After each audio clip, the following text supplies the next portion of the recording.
De-dollarization, at its core, is the process of reducing reliance on the US dollar in international trade and financial transactions. But it's so much more than that. It's a tectonic shift in the world economy that has the potential to redefine the way nations interact financially.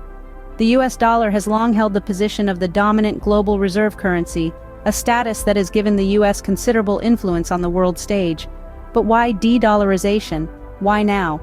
To understand this, we need to take a step back and look at the broader context. The concept of de-dollarization isn't new. It has roots in historical events that have, over time, shaped and reshaped the international financial landscape. From the collapse of the Bretton Woods system in 1971, to the oil crisis of the 70s, to the introduction of the euro in 1999, each event has chipped away at the dollar's dominance, revealing the vulnerabilities of a dollar-centric world.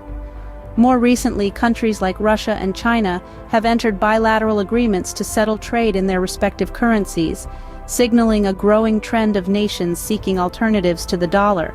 The complexities and challenges faced by nations attempting de-dollarization are exemplified by Venezuela's efforts amid economic instability and Iran's exploration of alternative currency arrangements in the wake of US sanctions. Each of these events, these moments in history, offer valuable insights into the motivations, consequences, and complexities of de-dollarization. They paint a picture of an evolving landscape of international finance, a landscape that is influenced by a myriad of factors, from geopolitical shifts to economic crises. With this foundational understanding, let's journey back in time to the first significant event that contributed to de-dollarization. As we peel back the layers of history, we uncover the motivations and mechanisms that drive this process, shedding light on a topic that is as complex as it is fascinating. So let's take that leap and dive deeper into the world of de-dollarization. Our journey begins in 1971 with the collapse of the Bretton Woods system. This system, established in the mid-20th century, pegged global currencies to the US dollar, which was in turn linked to gold. But when the cost of the Vietnam War led the United States to print more dollars than it had gold, countries began questioning the dollar's value. In response, then-President Richard Nixon abruptly ended the gold standard. This historic decision, known as the Nixon shock, marked a significant shift away from the gold-backed US dollar as the world's primary reserve currency. The fallout was immediate and widespread, as countries scrambled to adjust to a new global economic order. In the resulting uncertainty, the US dollar's dominance waned, and the world began to explore other options. The collapse of the Bretton Woods system laid bare the world's dependence on the dollar and marked the beginning of a global shift. It was the first major step towards a world where the dollar might not hold sway, a world of de-dollarization. Fast forward to the 70s, an era marked by an oil crisis that would change the dollar's role forever. The Organization of Petroleum Exporting Countries, known as OPEC, made a decision that sent shockwaves through the global economy. They decided to price oil in US dollars. This move was more than just a pricing strategy. It was a power play that showcased the vulnerabilities of excessive dollar reliance. Imagine the world's most sought-after resource, oil, being traded exclusively in US dollars. Suddenly, every nation needed the dollar to fuel their economies, literally. The demand for the dollar soared, but this also exposed the world economy to the ups and downs of the US economy. A dip in the US economy could now send ripples across the globe, making nations rethink their financial strategies. This crisis stirred the global economy, pushing nations to reconsider their financial strategies. As we approach the end of the century, a new player enters the scene, the euro. This was not just a new currency, but a symbol of unity among European nations, a shared economic identity that was strong enough to challenge the dominance of the US dollar. The euro was conceived as a common currency for many European nations, a bold experiment in shared sovereignty and economic integration. On its debut in 1999, it introduced a viable alternative to the US dollar in international trade and reserves. This was a significant step towards de-dollarization, a move that presented both challenges and benefits. The challenges were many, including the need for economic alignment among diverse nations and the management of a central bank that catered to the needs of multiple countries. But the benefits were just as compelling. The euro provided a counterbalance to the US dollar, reducing reliance on a single currency and thereby mitigating economic risks. the euro brought a breath of fresh air, sparking a new wave of de-dollarization. In 2014, a groundbreaking agreement between two global superpowers, Russia and China, signaled a new era. This wasn't just any agreement, it was a pact that would shift the tectonic plates of global finance.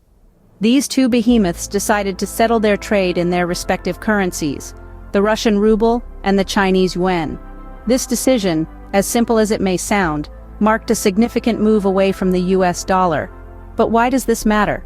Well, traditionally, international trade was largely conducted in US dollars, a practice that extended the influence of the United States far beyond its borders.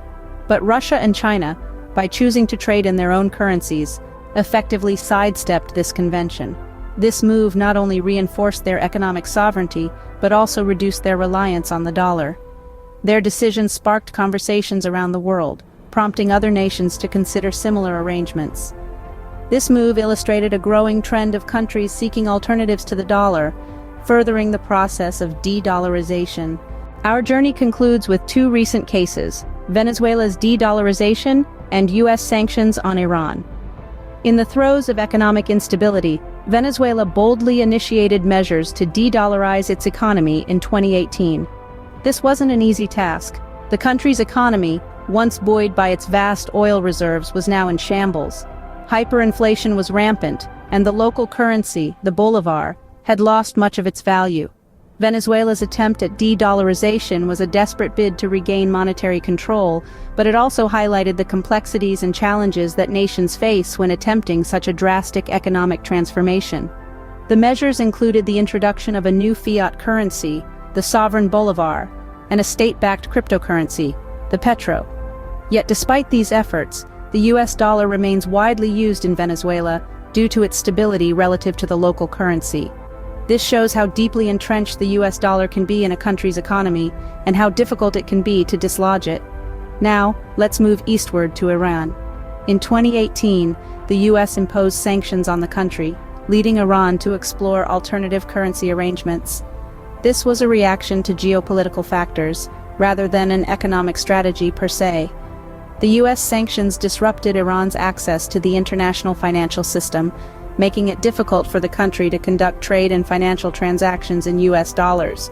In response, Iran sought to establish bilateral and multilateral trading agreements with countries such as Turkey, Russia, and China, using their national currencies instead of the dollar. This is a clear example of how geopolitical factors can drive de-dollarization efforts. Iran's experience also underscores the potential for de-dollarization to be used as a strategy to circumvent economic sanctions. However, these moves towards de-dollarization are not without their challenges. Both Venezuela and Iran continue to grapple with economic difficulties, and their experiences illustrate the complexities and challenges inherent in such transitions. These recent events underscore the evolving landscape of international finance and the factors that influence the process of de-dollarization. Scene script. Having journeyed through history, we now understand the complexities and motivations behind de-dollarization. But why is it beneficial? Well, let's dive into that. The first major benefit of de-dollarization is enhanced global economic stability. By reducing reliance on a single currency, nations can spread risk and create a more balanced global financial system. Think of it as not putting all your eggs in one basket. Instead of being vulnerable to fluctuations in the dollar, countries can diversify their reserves, making them more resilient to economic shocks. Moreover, de-dollarization can contribute to peace by reducing the power imbalance inherent in the current system. When one country holds the keys to the global economy, it can wield this power to influence other nations. De-dollarization could level the playing field, encouraging cooperation over coercion, but it's not just about nations. De-dollarization can also benefit individuals. How? By opening up a wider range of investment opportunities. With more currencies playing significant roles, investors can choose to put their money in a variety of international markets, potentially leading to more robust and diverse portfolios. Now, before we press on, if you're finding this content useful, please do give us a like. And if you want to journey further into the world of finance with us, hit that subscribe button. Your support helps us bring more and better content your way. I am currently only working on this channel as a passion project, and I would love more time to really focus on making sure you get the best and most informative finance content out there. But back to de-dollarization. It's also worth noting that this process could lead to more sustainable development. By reducing the dominance of the dollar, countries might have more freedom to pursue policies that support their own economic growth and development, rather than being tied to the monetary policy of the United States. So, while de-dollarization is complex and fraught with challenges, it also holds the promise of a more balanced and stable global economy. It's a sign of an evolving financial landscape, one that recognizes the interconnectedness of our world and seeks to build systems that reflect this reality. As we continue to witness the evolution of global finance, de-dollarization emerges as a key player, promising a more balanced and peaceful global economy. Thank you for joining us on this journey. Until next time, this is All Street Financial.